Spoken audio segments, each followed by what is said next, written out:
back to Screw Loose Homestead. Today, I'm still working on the tomatoes, up-potting them, and whatnot. But this is not going to be a work video. This is going to be more of a chat with Amber video while she works. Hold on, I can't think and talk to you. Okay, guys, I'm back. Now you can sit down. So today's video is going to be on just what I'm doing today. Not doing anything fancy, not going anywhere. I'm just going to be sitting around the house, potting tomatoes, and dealing with things as they come along, I guess.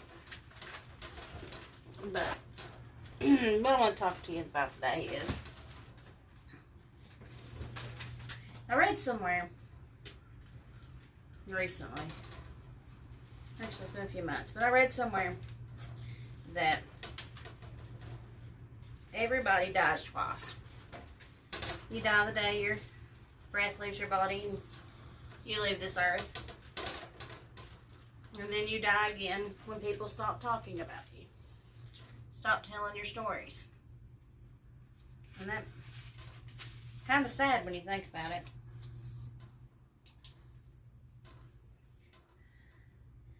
So, I figured today I'll tell you the story.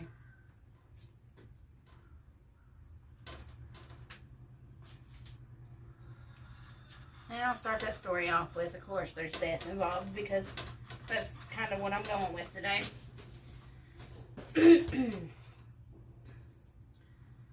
11 years ago,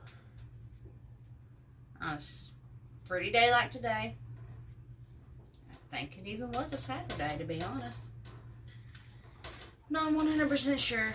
I know I went to the flea market downtown, and they're only open Thursday, Friday, and Saturdays, and since my husband worked during the week back then, so I'm assuming it had to be on a Saturday. Anyway, train of thought.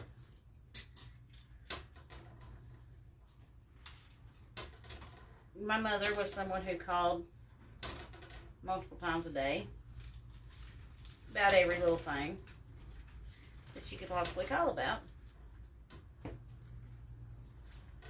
She did. She called to check on the grandbabies. She called to check on the animals. She called to check on me. She just called. She was good about that. But that day she didn't call. And she didn't answer the phone. I called her multiple times that day. She didn't answer the phone. So I knew something was wrong. So I tell my husband. I said, watch the kids. At the time it was our two oldest ones, and we had our nieces with us at the time. I said, watch the kids. I'm going to run to town and check on Mom. He said, okay. The whole way to town, I kept thinking, you know, something's wrong. Maybe I need to go back and get Ricky. But I didn't. And I proceeded on to town. When I got there, and I could hear her dog barking at the door, but she wouldn't answer. So I used my key, because yeah, I had a key to Mom's apartment. And I went in, and I found her. She had passed in her sleep. And guys, this was 11 years ago. And I live in a rural area where up until the past few years, cell service was pretty much non-existent in areas around my home, which is where I usually was. So I didn't have a cell phone. Even 11 years ago, I didn't have a cell phone. Wasn't pointing it. What was the point? You couldn't get signal on them. I still had a landline. So, Mom had a cell phone. She lived in town. And I grabbed her phone, and I called. I'm not really sure who I called. I know I called Ricky, my dad, and the cops. Don't know what order.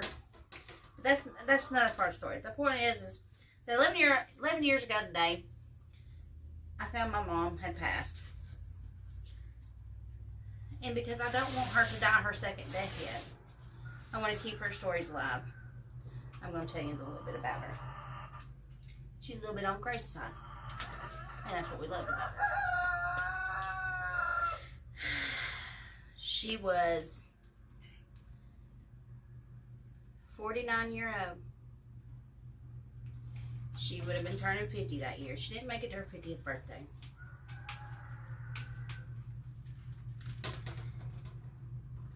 And she had 3 kids and multiple grandkids. She had a big family. Some people would say she had a full life, but she didn't. 49 is still a little bit too young to die.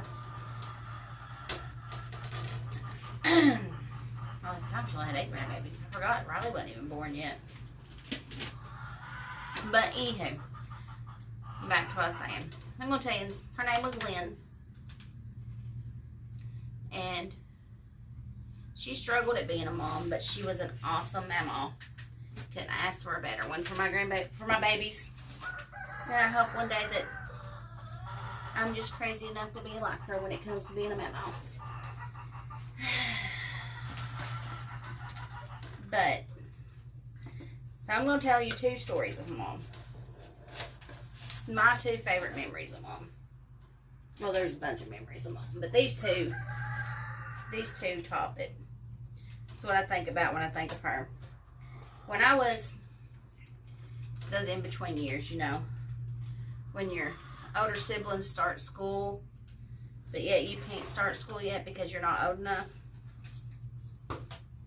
But you're too young to stay at home, or you think you're too old to stay at home. That's where I was. So I was probably,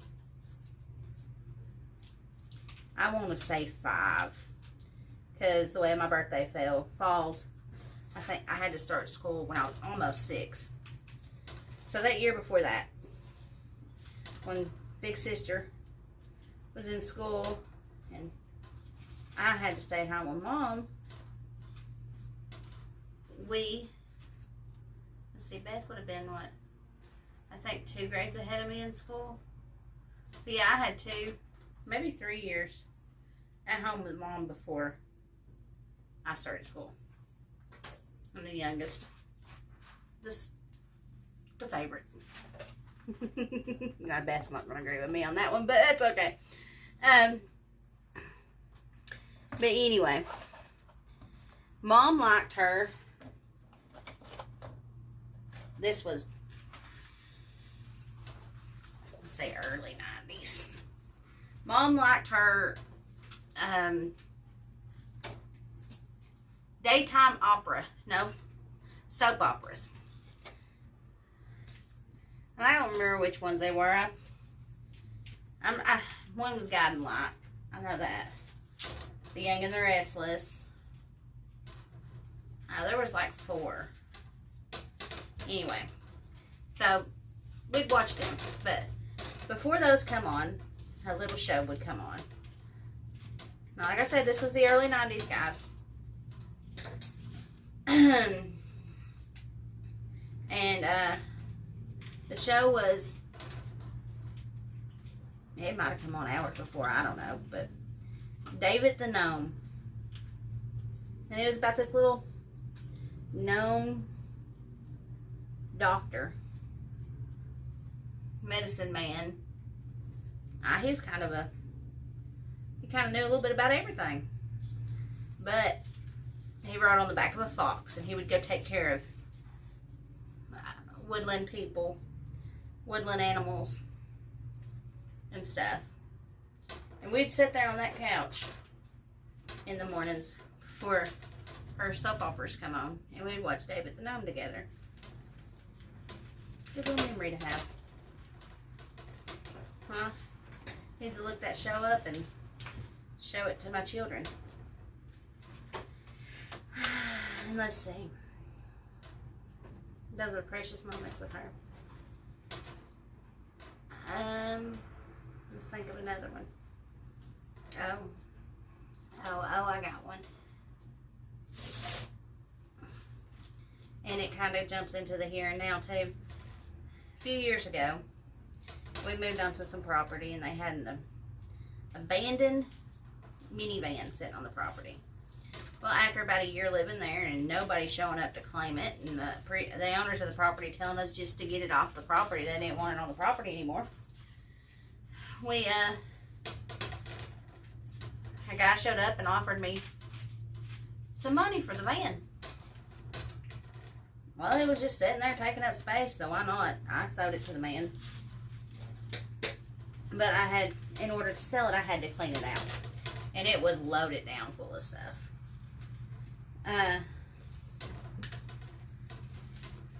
So I go to clean out that minivan, and most people who have parents and born in the 80s, you know what cookbook I'm talking about. It's the Betty Crocker cookbook. My mama had a copy of it, got it for her wedding, her marriage in '84. Okay? It was a Betty Crocker hardback cookbook. And when I was a kid, I remember staying in the kitchen with my mom and my dad. I was probably around the same age, 5, 6 year old. My sister was probably 8, 9 year old. And Mom and her loved chocolate no-bake cookies. Me and Dad didn't like chocolate no-bake cookies. So they were over making the chocolate no-bake cookies. And me and Dad was leafing through and decided to make donuts out of the cookbook. So that's probably one of my youngest memories, was that cookbook and making those donuts on us all in the kitchen together. Well, not great, right? Great. Yeah, well, anyway, so like I said, it's probably about 5 years ago. I'm cleaning out this minivan, and I open up the back sliding door, and my sister-in-law's out there helping me. And I go, oh! I said, oh my God, I can't believe it, I can't believe it, I can't believe it. And there, I had been looking for this book for my whole marriage, 20 years. I'm not even for sure what happened to Mom's. It just disappeared one day. I had found a copy of this same exact cookbook. I turned straight to the donut page. And I went in and I made donuts with my nephew and my daughter and my son. But, so there's that. She liked no-bake cookies. I don't like them, still don't like them. They're Ricky's favorite though. Now, I'll tell you another story. Last one, I promise. Yeah, because we're at 13 minutes, so. My mom was not scared of much. But for some reason, small animals terrified her. Well, she had been out visiting my Uncle Charlie, at the time. And she went, on her way home, it was probably dusk. She didn't like to drive at dark, so she was leaving out and coming home. And you had to cross over a bridge to come back home from Uncle Charlie's. Well, as she was driving out through there, she had her windows down and probably was singing along to the music, knowing her. A bat flew in to the vehicle. Now, again, he lived rural. He lived out in the country. So the cell signal wasn't the greatest. And so she got to where she had cell signal, and she calls me. Guys, she's screaming into this phone, and I'm having to say, Mom, calm down. What's wrong? And she finally gets it out. There's a bat in my car. There's a bat in my car. I said, okay, well, just hop on over Pleasant Ridge and we'll get it out. And so she did. She came to the house, and the guys, that's not the funny part. The funny part was, before she pulled in, probably about 10 minutes after she called, we hear this screaming, wailing, and it keeps getting louder and louder. And finally, it's really loud. And then she pulls into the parking lot. And we realize the screaming is coming from her vehicle. Yes, guys. She screamed the whole way to my house from my Uncle Charlie's. Well, from the bridge, which was probably a good 12, maybe 15-minute drive. And we heard her screaming as she's coming down the road. She doesn't even pull into a parking spot. We lived in an apartment complex at the time. She didn't even pull into a parking spot. She pulled into the parking lot, jumps out of the vehicle, and is still screaming, "Get it out! Get it out! Get it out!" So Ricky goes up there to get the poor bat out of the vehicle, and he opens up the passenger door, because when it flew in, it flew around and then hit the floorboard, went down on the floorboard, and then she probably scared. Her screaming probably decided it was safer down there. But he opened up that passenger door to get that bat out of that vehicle, and he said that bat turned its little head and cocked his head up to him and went, guys, she screamed that bat to death. That poor thing didn't have a chance with her. But she was so scared of that little bitty bat. And so that was what? Probably, Katie Bug was a baby. So about 18 years ago. But that's my stories for today. Today is Saturday, April 13th. And 11 years ago, I lost my mama.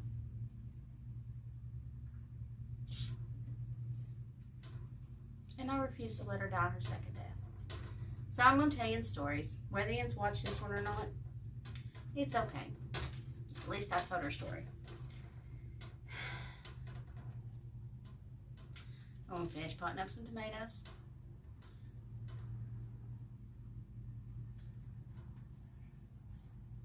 And do a few other things. But I want to show you something real quick before you leave. I know millions have seen her on videos, but this is Hershey. And 11 years ago, she lost her human. She got us.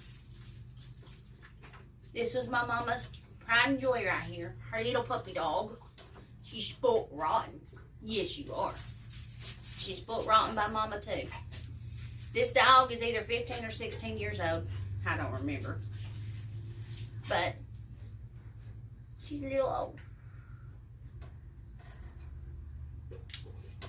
So if you lost somebody recently or in the past, my prayers are with you. Onyx, get out of whatever you're in. Keep telling their stories.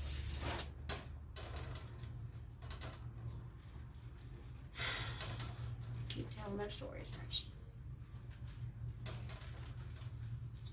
Guys, I'd love to tell everybody that it gets easier.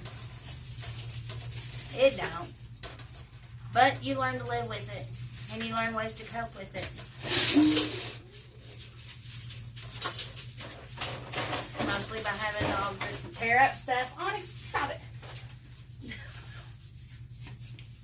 But anyway, love you guys. Do something nice for someone. Thank you for liking and subscribing. And we'll see you another day.